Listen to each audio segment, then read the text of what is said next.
Hello friends, आज आपण बघणार आहोत क्लास 6 चॅप्टर नंबर जे काही 5th आहे सायन्स डिझास्टर मॅनेजमेंट याच्यावरची एक्सरसाइज. तर बघूया. तुला फर्स्ट क्वेश्चन दिला आपल्याला, state whether the following statement are true or false and give reasons. बघा, वेळ वाचवा म्हणून काय त्याचे आन्सर पण असते ते लगेच मात्र लिहिलेले आहेत. बघूया, ट्रू अँड फॉल्स. आणि जर समजा ट्रू असेल किंवा फॉल्स असेल तर त्याचं आपल्याला रिझन्स पण द्यायचं आहे. बरोबर. Okay. A person bitten by a snake should be made to run quickly to the hospital. ज्या व्यक्तीला मात्र साप चावला असेल तर त्याला लगेच मात्र धावपळीत त्या व्यक्तीला स्वतःला धावपळ करायला लावून मात्र हॉस्पिटलला पोहोचवलं पाहिजे. तर हे ट्रू आहे का फॉल्स आहे तुम्ही सांगा. दिस इज अ फॉल्स. काय कारण आहे, त्या व्यक्तीला का जास्त धावपळ करायला लावायचे नाही, त्याचं मागचं कारण बघूया. चला. Running causes the heart to beat much faster which speed up the blood circulation. बघा, जसं आपण एखाद्या व्यक्ती धावपळ करतो तर आपलं ब्लड सर्क्युलेशन जे असतं ते वाढत जातं आणि ब्लड सर्क्युलेशन वाढल्यामुळे आधीच काय झालं असतं, जे पॉयझन गेलं असतं स्नेकचं तर ते रॅपिडली स्प्रेड होत असतं पूर्ण बॉडीमधनं. And the victim should be kept calm. तर जो काही पेशंट असेल तर त्याला मात्र आपल्याला काय करायचंय, शांत ठेवायचंय, न घाबरता त्याला इमोशनल सपोर्ट द्यायचा आहे आणि त्याला पटकन जवळच्या हॉस्पिटलमध्ये न जास्त धावपळ करू देता सेफली त्याला तिथेपर्यंत घेऊन जायचं आहे. सेकंड क्वेश्चन आहे. चला. The body of the person suffering from the sunstroke should be wife with the cold water. की ज्याला सनस्ट्रोक आला आहे बरं, मात्र अशा व्यक्तीचं जी काही बॉडी असेल त्याच्यावर थंड पाणी टाकायला हवं का? येस. आपल्याला माहिती सनस्ट्रोकमुळे काय होतं, आपलं बॉडी टेम्परेचर वाढतं, त्यामुळे सनस्ट्रोक येतो की नाही, उष्माघात त्याला म्हणतो आपण. बरोबर. अशा वेळेस थंड पाण्यामुळे काय होईल, आपली बॉडी टेम्परेचर हे कंट्रोलमध्ये येणार आहे, कमी होणार आहे. This is a statement is a true. Reason काय आहे, sunstroke rise the body temperature due to the dangerous high levels whipping the body with the cold water absorb the excess body temperature back to the normals. त्यामुळे काय होणार आहे, body temperature हे नॉर्मल्सला येणार आहेत जर थंड पाण्याने आपण त्याचं शरीर धुतलं तर. क्वेश्चन नंबर सेकंड आहे, suggest the appropriate first aid for the following situation, explain your answer with the reasons. चला, अप्रोप्रिएट फर्स्ट एड पण आपल्याला इथे काय करायचंय, सांगायचंय आणि त्याच्या मागे आपल्याला रिझन पण द्यायचंय. चला बघा काय म्हटलंय, boiling water fall on your कॉलेजच hand, the hand has a turn red and causing the several pain. चला, तुमच्या जवळच्या घरातलं कोणतरी व्यक्ती आहे आणि काही कारण असतो, काही काही काम करताना मात्र हात हा भाजला गेला. ओके. आणि तो एकदम लाल झालेला आहे. बघूया मग त्याच्यावरती मात्र फर्स्ट एड काय असेल, hold the burn hand under the clean cool running water immediate for at least 10 to 20 minute. जे काही पाणी वाहणारं पाणी असेल, बरं नळचं टॅप वॉटर असेल किंवा मात्र एखाद्या पातेल्यात आपण पाणी घेऊ शकतो आणि तिथे हात बुडून ठेवू शकतो, जेणेकरून जी हाताची होणारी जी आग असेल, जळजळ असेल, ती कमी होणार आहे. Apply petroleum jelly, do not apply ice toothpaste or the burns. बघा, आपल्याला मात्र काय करायचंय, पेट्रोलियम जेलीचा आपण वापर करू शकतो, वॅसलिन वगैरे असेल ते लावू शकतो, पण एखादं पुढे टूथपेस्ट असेल किंवा एखादं दुसरं जर हे असेल तर पेजचा आपल्याला तिथे वापर करायचा नाही. कशासाठी, बर्निंगसाठी. ओके. किंवा आईस बर्फ पण सोडायचा नाही आपल्याला. ओके. रिझन काय बरं, काय कारण असेल, cool cool running water lower the temperature of the skin. बघा, जे काही कोल्ड टेम्परेचर असेल तर ते काय करतं बरं, रनिंग वॉटर जे असेल बरं मात्र तर ते जे काही पाण्यामुळे जी काही भाजली गेलेली त्वचा असेल तर तिथले ज्या सेल्स असतात त्या रिफ्रेश किंवा फ्रेश होतील, ज्यामुळे मात्र जे काही होणारे तिथले आग असेल ही थांबणार आहे. And stop the burning process. Chemicals in a toothpaste और आईस कॉजेस मोर पेन और injury, so apply petroleum jelly. बघा, की जे काही केमिकल टूथपेस्ट असतात, केमिकल असतात त्याच्यातले, त्यामुळे जास्त बर्निंग होऊ शकते. ओके. आणि त्यामुळे मात्र आपल्याला काय करायचं आहे, पेट्रोलियम जेली म्हणजे वॅसलिनचा वगैरे वापर करायचा आहे. Okay. A person clothes on the street have caught a fire and he started running in a panic. बघा, एखाद्या व्यक्तीच्या कपड्यांना किंवा आग लागली आणि अशा वेळेस तो मात्र घाबरून इकडे तिकडे सैरावैरा पळतोय. मग आपण काय करायला हवं, stop the person immediate from the running. त्याला पळता पळता किंवा थांबवायला हवं. आणि सेकंड काय, make them lie on the ground and roll back and forth. त्याला जमिनीवर झोपून मागे पुढे अशा पद्धतीने रोल करायला हवं. आणि त्यामुळे काय होईल, कव्हर देम. त्यामुळे परत आपल्याला काय करू शकतो, cover them with a thick blanket as per available. जे काही ब्लँकेट असेल किंवा कोट असेल तर याचा यूज करून मात्र आपण त्याला कव्हर करू शकतो, जेणेकरून काय होणार आहे, running feeds of oxygen to the fire causes the flame to grow larger and burn faster. जे काही ऑक्सिजन मिळाल्यामुळे किंवा त्यामुळे काय होत असतं, अजून जास्त मोठ्या मोठ्या ही फ्लेम या क्रिएट होत असतात आणि ज्यामुळे जास्त अजून भाजण्याची भीती असते. तर अशा वेळेस आपण रोलिंग किंवा ब्लँकेटने कव्हर अप केलं तर काय होईल बरं, जे काही फायर असेल तर हे स्टॉप होईल आणि कशामुळे unavailable of oxygen supply. Next one question number 3 म्हटला तर some wells in a village that had a plenty of water suddenly start drying up at the same time water levels begins to the rise in the wells that were previously dry. Yes, thought that this was the miracles. Priyanka thought this is a happen because of the underground movement causes by an earthquake. Whom do you agree with a given reason for your answer? बघा जरा हा question कसा दिलेला आहे की एका भागात काही ज्या विहिरी असतील त्यांना भरपूर पाणी होतं आणि अचानक पाणी त्यांचं गायब झालं, म्हणजे पाणीच राहिलं नाही, त्या कोरड्या झाल्यात. आणि पुढे ज्या भागात पाणी नव्हतं तर अशा विहिरींना पाणी उतरलं. तर आपल्याला यश आणि दुसरं जर म्हटलं तर प्रिया, यशला वाटतंय की हा काय बरं एक मिरॅकल आहे, पण प्रियाला वाटतंय की हे कशामुळे झालंय, कुठल्या तरी भागामध्ये मात्र ज्या जमिनीच्या प्लेट्स आहेत यांची हालचाल जमिनीमध्ये चाललेली आहे किंवा प्लेट्समध्ये काहीतरी डिस्टर्बन्स आलेलं आहे. मग आपल्याला असं म्हटलंय की आपण यशचं जे काही म्हणणं आहे किंवा जे प्रियाचं जे म्हणणं आहे तर आपण कुणाच्या मताशी सहमत आहोत हे आपल्याला इथे सांगायचंय. चला बरं मग आपण बघूया आधी. Inside of the Earth's surface, groundwater flows through the cracks, canals, and layer of rocks. Underground movement causes a canal get a block or shifted away. The water drains out, causing some wells to dry up. बघा आपल्याला माहिती आहे जे काही विहिरींना किंवा मात्र borewell वगैरे असतं त्यांना पाणी कुठून उतरतं, जे काही क्रॅक असतात जमिनीतले आणि नंतरनं आपण म्हणूया की जसं स्मॉल स्मॉल रॉक मधले असलेला जो गॅप असेल त्याच्यातून ते पाणी येत असते की नाही, बरोबर.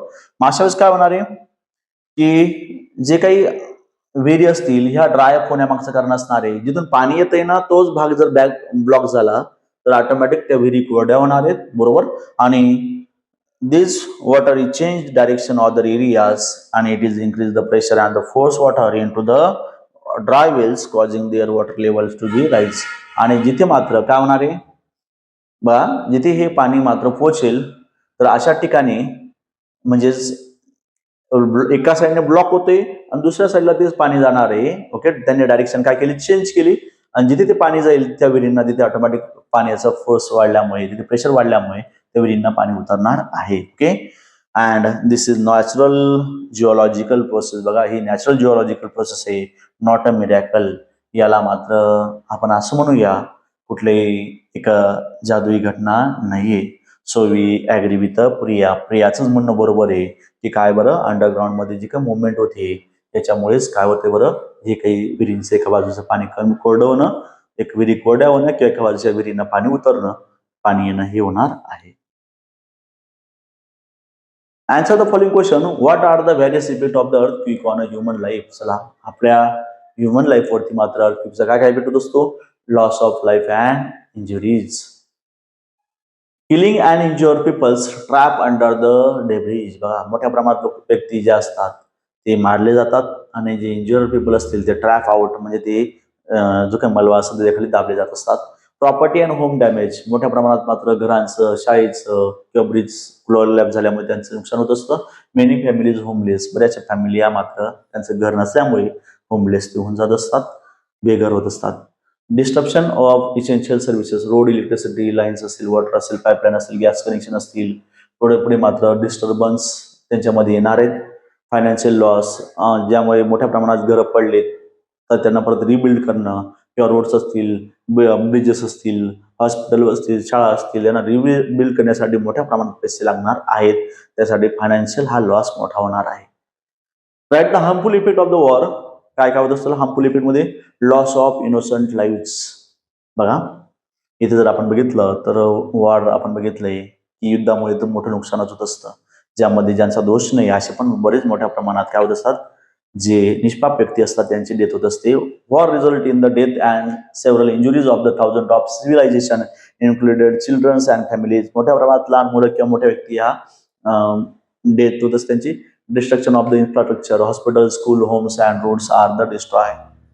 shortage of the food and medicines, war, disruption, farming, trade and the supply chains, leading the widespread hungers and disease. मोठ्या प्रमाणात मात्र काय होत असतं, फूड अँड मेडिसिनचं शॉर्टेज झाल्यामुळे तर त्यांचा भूकबळीने म्हणूया बरं, मात्र भुकेमुळे मृत्यू होत असतो. जर काहींना मेडिसिन न मिळाल्यामुळे, वेगवेगळ्या डिसीजचा स्प्रेड झाल्यामुळे त्यांच्या डेथ होत असते.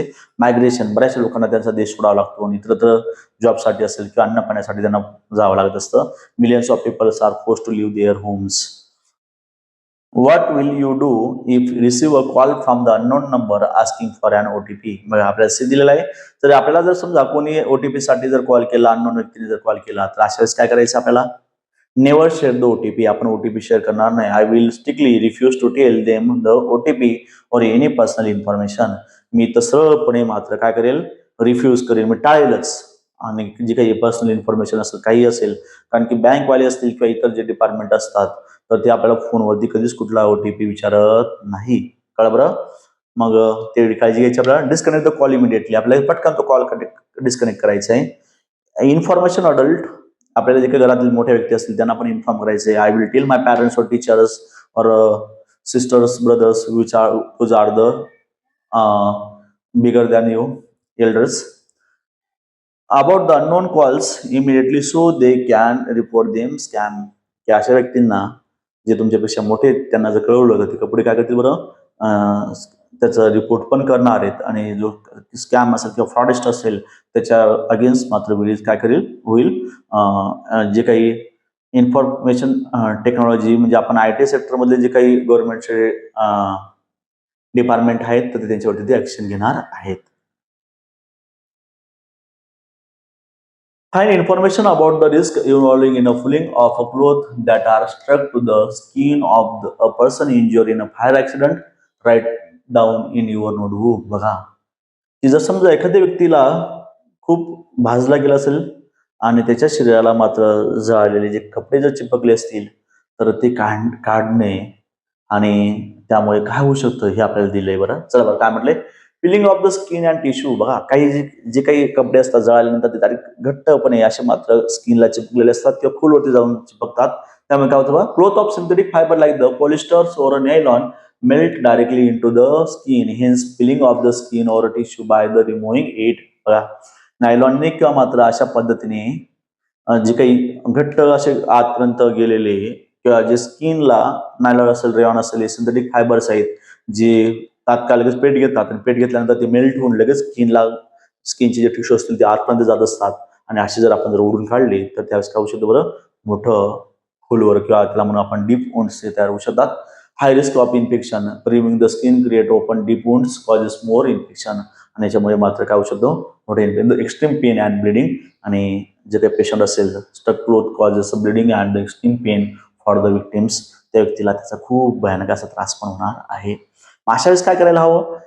जसे कपडे चिपकलेले असतील ते भिजून आणि तसं तसं मात्र डॉक्टरांकडे नेलं पाहिजे. डॉक्टर ते बरोबर सावकाशपणे ती रिमूव्ह करणार आहेत. Okay. Question number 6. Why should people avoid crowding at the site of a major accident, fire और a river flood just to watch the situation और take the video and photos.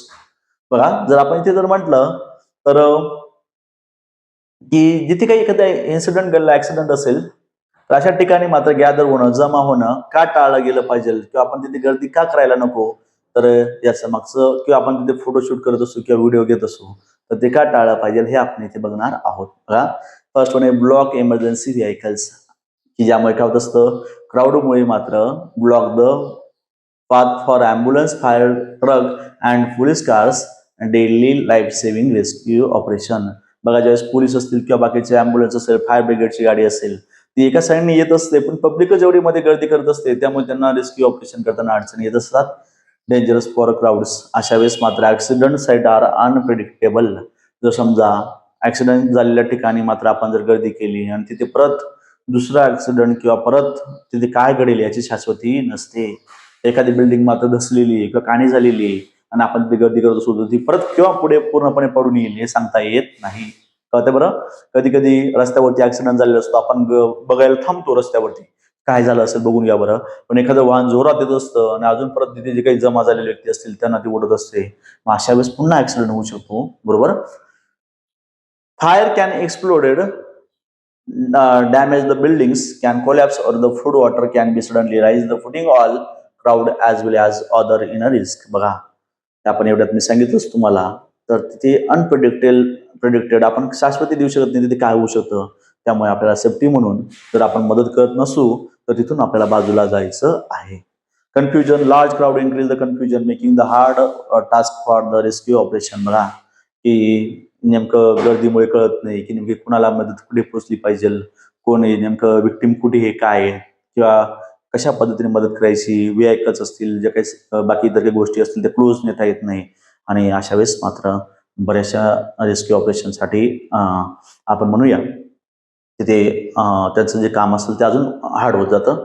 We are not help accident, move safe place and don't took photo and video taking risk. बघा अशा वेळेस मात्र photo घेणं किंवा video घेणं आणि त्यामध्ये एवढी रिस्क घेऊन मात्र जे काही घडणार आहे ते उद्या न्यूजला म्हणा किंवा तिथले पेपर, लोकल पेपर असेल त्याच्यामध्ये ते येणारच आहे, त्यात आपल्याला वाचायला भेटणार आहे, फोटो बघायला भेटणार आहे. तर बऱ्याच लोकांचं असं असतं की व्हिडिओ शूट किंवा फोटोशूट मध्ये मी या ग्रुपला पाठवलेला असं करेल तसं करेल, पण ते आपण टाळलं गेलं पाहिजे, जेणेकरून स्वतःही रिस्क मध्ये राहणार आणि इतरांना पण आपण रिस्क मध्ये टाकणार नाही.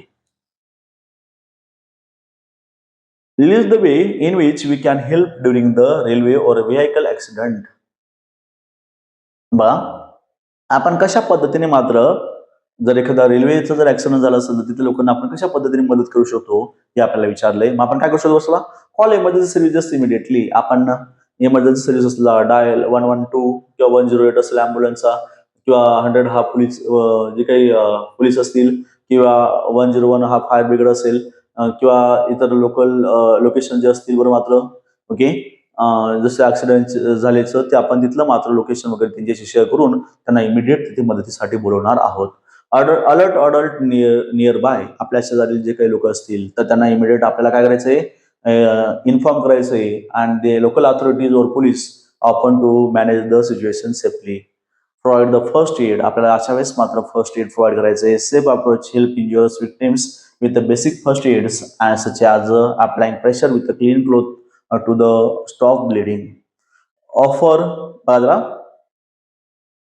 इथे आपल्याला प्रोव्हाइड करताना फर्स्ट एड मध्ये आपल्याकडे जे काही साधन असतील तर त्यांचा वापर करून, जे काही रक्त वगैरे येत असेल किंवा जर काही जळालेला भाग असेल त्याच्यावरती मात्र जर स्वच्छ कापड असेल किंवा बँडेज असतील ते लावणं, पेट्रोलियम जेलीचा वापर करणं, या काही गोष्टी आपण करणार आहोत.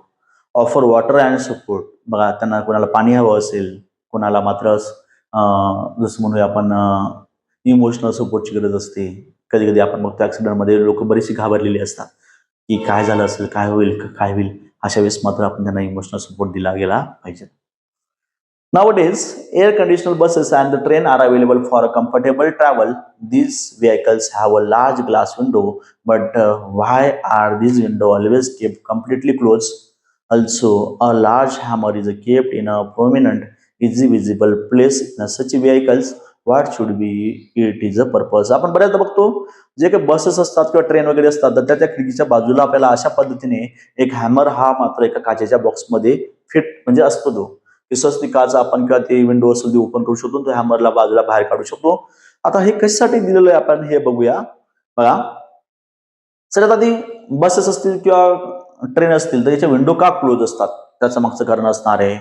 वाय, इथे आपल्याला विचारला by question, Y these Windows always kept completely close. मला तुम्ही सांगा, आपल्याला माहिती आहे बस असतील किंवा ट्रेन असेल किंवा कुठला व्हेकल असेल तर त्याच्यातलं महत्वाचं कारण असेल की काय, आतलं टेम्परेचर एसी मुळे कंट्रोल केलं जात असतं आणि एसी हा चालू असल्यामुळे बाहेरची हवा आतमध्ये शिरायला नको, त्यासाठी मात्र टू मेंटेन द कुलिंग, की कुलिंग ही मेंटेन ठेवण्यासाठी. Air conditioner work by cooling the air inside close space. आपल्याला माहिती आहे एअर कंडिशनर तेव्हाच वर्क करतं ज्यावेळेस काय असेल बरं, पूर्ण चारी बाजूचा भाग हा जर पूर्णपणे क्लोज असेल तरच, म्हणजे खिडक्या वगैरे बंद असतील कारच्या किंवा बसच्या तरच. To block dust and noise, बाहेर येणारा आवाज असेल किंवा बाहेर येणारे धुळीकण असतील तर ते अडवण्यासाठी अशा विंडो ज्या पूर्णपणे कम्प्लिटली क्लोज असतात. ओके, किंवा सनलाईट वगैरे असेल तर ते सुद्धा येऊ नये त्यासाठी सुद्धा त्या क्लोज केल्या असतात. नंतर आपण बघितलं तर windows are protected, self windows protected passenger from the high dust pollution, rain and traffic noise. Emergency glass breaker हे इथे आपल्याला दिलं आहे, emergency glass breakers. The hammers call as a life hammers, हे काय बरं लाईफ हॅमर आपण त्याला म्हणणार आहोत. का बरं, हा काय करतो, जे काही मोठे मोठे ग्लास असतात, खिडक्या असतात बरं, मात्र त्याला सहज आपण त्याच्याने हॅम करून आणि त्याला ब्रेक करू शकतो. It is care for safety during the emergency such as a fire, crash और water submerge when the doors become jam or block, breaking the glass by the hammers quickly so everyone can escape safely. बघा, ज्यावेळेस emergency situation येईल, कधी कधी काय होत असतं, बसमध्ये म्हणा, ट्रेनमध्ये म्हणा, सांगता येत नाही, कारमध्ये ज्यावेळेस काय होते, आग लागते, तर त्यावेळेस जे डोअर असतात ते लॉक होऊन जात असतात. आणि लॉक झाल्यानंतर मात्र ज्यावेळेस आपल्याला बाहेर पडायचं असेल, तर बाहेर पडताना बसमधनं किंवा ट्रेनमधनं असे हॅमर्सने आपण काय करू शकतो, पटकन ते काच फोडू शकतो आणि त्यातनं आपण बाहेर पडणार आहोत आणि आपण किंवा आपल्याबरोबर जे व्यक्ती असतील त्यांचा पण जीव वाचवता येणार आहे. Question number 9. Some words related to disaster are hidden in the grid below. Identify these words and write them in your notebook. चला, इथे आपल्याला काय मात्र लेटर्स देऊन ठेवलेत आणि या लेटर्समध्ये जे काही कॉलम किंवा रो असतील, तर याच्यामध्ये काय करायचे आहेत, डिझास्टरशी रिलेटेड मात्र वर्ड शोधायचे आहेत. ओके, बघूया बरं मग जे वर्ड्स रिलेटेड टू डिझास्टर्स. जसं आपण बघितलं की फर्स्ट वन वर्ड जो आहे काय, फॉरेस्ट फायर. बघा, इथे मी तुम्हाला ऑलरेडी बघा काही मास्क करून ठेवलेले जेणेकरून पटकन काय व्हावं बरं, ते वर्ड शोधता यावे. इथून आलेला आहे आपला वर्ड फॉरेस्ट फायर, इथे आपल्याला बघायला भेटणार आहे फर्स्ट नंबरचा word. Okay, second one sunstroke. बघा, तुम्ही सांगा सनस्ट्रोक कुठे आलेला बरं. यस, इथे सनस्ट्रोक हा इथून आपण बघितला तर इथेपर्यंत हा सनस्ट्रोक आपल्याला बघायला भेटेल. मॅनमेड, बघा मॅनमेड हा जर वर्ड बघितला आपण तर इथून आलेला आहे बरोबर, इथून बसणं इथेपर्यंत. त्यानंतर असणार आहे सायबर क्राईम, लास्टला इथे आपण बघितलं तर fourth one word cyber crime आपल्या इथे बघायला भेटतंय. ठीक आहे, असे नंबर आपल्या हिशोबाने आपण दोन घ्यायचे. त्यानंतर आहे स्नेक बाईट. बघा, फर्स्ट इथे जर बघितलं आपण तर हा अशा पद्धतीने स्नेक बाईट हा वर्ड आलेला आहे. Okay, this is the fifth one. Six one आहे अर्थक्विक. अर्थक्विक जर आपण जर बघितला, बघा बरं कुठे आलाय word, yes, this is a earthquake 6 नंबरला. ओके, अशा पद्धतीने तुम्हाला तिथे हायलाइट करायचं आहे. नेक्स्ट वन स्टॉर्म्स, तर ऑलरेडी आपल्याला दिलेलाच आहे एक्झाम्पलमध्ये. ओके, आणि फर्स्ट एड लास्टला जर आपण इथे बघितलं तर इथे आपल्याला फर्स्ट एड बघायला भेटणार आहेत. अशा पद्धतीने आपण काय करू शकतो बरं, हे जे वर्ड्स आहेत तुम्ही ते काय करू शकता, नोटबुकमध्ये नोट डाऊन करू शकता. आजचा हा व्हिडिओ तुम्हाला इन्फॉर्मेटिव्ह वाटला असेल तर नक्कीच लाईक करा, तुमच्या मित्रांबरोबर शेअर करायला विसरू नका, कमेंट करायला विसरू नका. थँक्यू.